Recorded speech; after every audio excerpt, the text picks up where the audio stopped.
بسم اللہ الرحمن الرحیم۔ السلام علیکم گائز، اگر آپ لوگ ہمارے چینل پر نئے ہیں تو پلیز ہمارے چینل کو سبسکرائب کر لیجئے اور ساتھ ہی بیل آئیکن کے بٹن کو پریس کر لیجئے تاکہ مزید آنے والی ویڈیو آپ لوگوں تک پہنچ سکے۔ آپ صلی اللہ علیہ وآلہ وسلم اور مسجد نبوی کی تعمیر کے بارے میں آج کا بیان ہم آپ سے کرنے لگے ہیں۔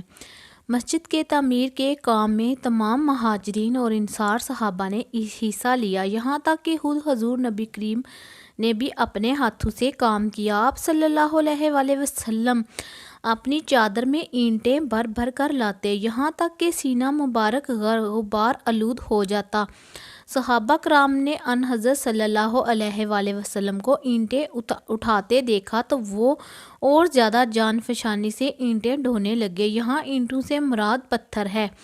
ایک موقع پر آپ نے دیکھا کہ باقی صحابہ تو ایک ایک پتھر اٹھا کر لا رہے ہیں اور حضرت عمار بن یاسر 2 پتھر اٹھا کر لا رہے تھے، تو ان سے پوچھا، عمار تم بھی اپنے ساتھیوں کی طرح ایک ایک پتھر کیوں نہیں لاتے؟ انہوں نے عرض کیا، اس لیے کہ میں اللہ تعالیٰ سے زیادہ اجر و ثواب چاہتا ہوں۔ حضرت عثمان بن مغتون بہت نفیس اور صفائی پسند تھے، وہ بھی مسجد کی تعمیر کے لیے پتھر ڈھو رہے تھے۔ پتھر اٹھا کر چلتے تو اس کو اپنے کپڑوں سے دور رکھتے تاکہ کپڑے خراب نہ ہوں، اگر مٹی لگ جاتی تو فوراً چٹکی سے اس کو جھاڑنے لگ جاتے۔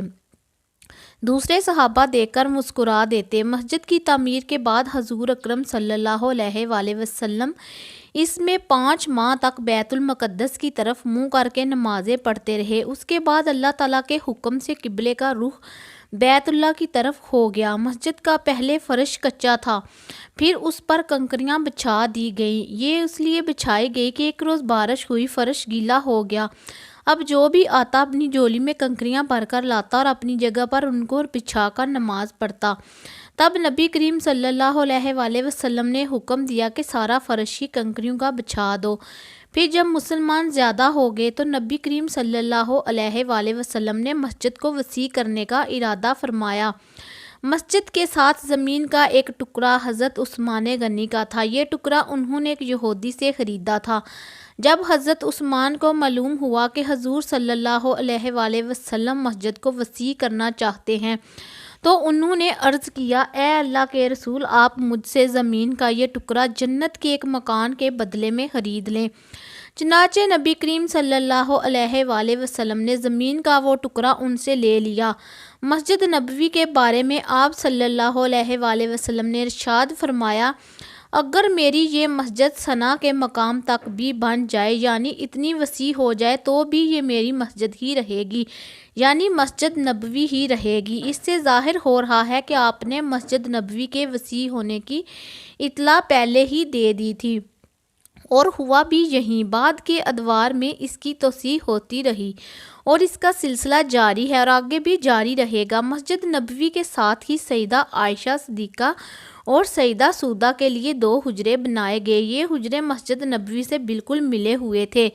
ان حجروں کی چھتیں بھی مسجد کی طرح کھجوروں کی چھال سے بنائی گئی تھی۔ مسجد نبوی کی تعمیر تک آپ صلی اللہ علیہ وسلم حضرت ابو ایوب انصاری کے گھر میں قیام پذیر رہے۔ آپ صلی اللہ علیہ وآلہ وسلم نے ان کے مکان میں نچلی منزل پر قیام فرمایا تھا۔ حضرت ابو ایوب انصاری اور ان کی بیوی نے آپ سے درخواست کی تھی، حضور آپ اوپر والی منزل میں قیام فرمائیں۔ اس پر آپ صلی اللہ علیہ وآلہ وسلم نے جواب دیا، مجھے نیچے ہی رہنے دے، کیونکہ لوگ مجھ سے ملنے کے لیے آئیں گے، اسی میں سہولت رہے گی۔ حضرت ابو ایوب انصاری فرماتے ہیں، ایک رات ہماری پانی کی گھڑیاں ٹوٹ گئی، ہم گھبرا گئے کہ پانی نیچے نہ ٹپکنے لگے اور آپ صلی اللہ علیہ وآلہ وسلم کو پریشانی نہ ہو، تو ہم نے فوراً اس پانی کو اپنے لحاف میں جذب کرنا شروع کر دیا، اور ہمارے پاس وہ ایک ہی لحاف تھا اور دن سردی کے تھے۔ اس کے بعد حضرت ابو ایوب انصاری نے پھر آپ صلی اللہ علیہ وآلہ وسلم سے اوپر والی منزل پر قیام کرنے کی درخواست کی۔ آپ صلی اللہ علیہ وآلہ وسلم نے ان کی بات مان لی۔ ان کے گھر کے قیام کے دوران آپ صلی اللہ علیہ وآلہ وسلم کے لیے کھانا حضرت اسد بن زرارہ اور حضرت سعد بن عبادہ کے ہاں سے بھی آتا تھا۔ اس تعمیر سے فارغ ہونے کے بعد حضور اکرم صلی اللہ علیہ وآلہ وسلم نے حضرت زید بن حارث اور حضرت زید بن رافع کو مکہ بھیجا تاکہ حضور اکرم صلی اللہ علیہ وآلہ وسلم کے گھر والوں کو لے آئیں۔ حضور اکرم صلی اللہ علیہ وآلہ وسلم نے انہیں سفر میں خرچ کرنے کے لیے 500 درہم اور 2 اونٹ دیے۔ راہبر کے طور پر ان کے ساتھ عبداللہ بن اریقط کو بھیجا۔ سیدنا ابو بکر صدیق نے یہ اخراجات برداشت کیے۔ ان کے گھر والوں کو لانے کی ذمہ داری بھی انہیں ہی سونپی گئی۔ اس طرح یہ حضرات مکہ معظمہ سے آپ صلی اللہ علیہ وآلہ وسلم کی صاحبزادیوں حضرت فاطمہ، حضرت ام کلثوم کو ان حضرت صلی اللہ علیہ وآلہ وسلم کی اہلیہ محترمہ حضرت سودہ بنت زمعہ اور دایا ام ایمن جو زید بن حارثہ کی اہلیہ تھی اور ان کے بیٹے حضرت اسامہ بن زید کو لے کر مدینہ منورہ آ گئے۔ حضرت اسامہ بن زید آپ کی دایا کے بیٹے تھے اور آپ صلی اللہ علیہ وآلہ وسلم کو حد درجہ عزیز تھے۔ آپ صلی اللہ علیہ وآلہ وسلم کی بیٹی حضرت زینب چونکہ شادی شدہ تھی اور ان کے شوہر اس وقت تک مسلمان نہیں ہوئے تھے، اس لیے انہیں ہجرت کرنے سے روک دیا گیا۔ حضرت زینب نے بعد میں ہجرت کی تھی اور اپنے شوہر کو کفر کی حالت میں مکہ ہی چھوڑ آئی تھی۔ ان کے شوہر ابو العاص بن ربیع تھے۔ یہ غزوہ بدر کے موقع پر کافروں کے لشکر میں شامل ہوئے، گرفتار ہوئے لیکن انہیں چھوڑ دیا گیا، پھر یہ مسلمان ہو گئے تھے۔ آپ صلی اللہ علیہ وآلہ وسلم کی چوتھی بیٹی حضرت رقیہ اپنے شوہر حضرت عثمان کے ساتھ پہلے ہی حبشہ ہجرت کر گئی تھی۔ یہ بعد میں حبشہ سے مدینہ پہنچے تھے۔ حضرت ابو بکر کے گھر والے بھی ساتھ ہی مدینہ منورہ آ گئے۔ ان میں ان کی زوجہ محترمہ حضرت ام رومان، حضرت عائشہ صدیقہ اور ان کی بہن حضرت اسماء شامل تھی۔ حضرت ابو بکر صدیق کے بیٹے حضرت عبداللہ بھی ساتھ آئے تھے۔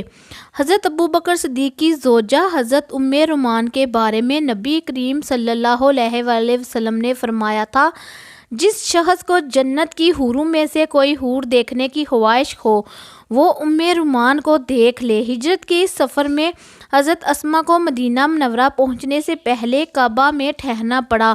ان کے ہاں حضرت عبداللہ بن زبیر پیدا ہوئے۔ بچے کی پیدائش کے بعد مدینہ پہنچی اور اپنا بچہ آپ صلی اللہ علیہ وآلہ وسلم کی گود میں برکت حاصل کرنے کے لیے پیش کیا۔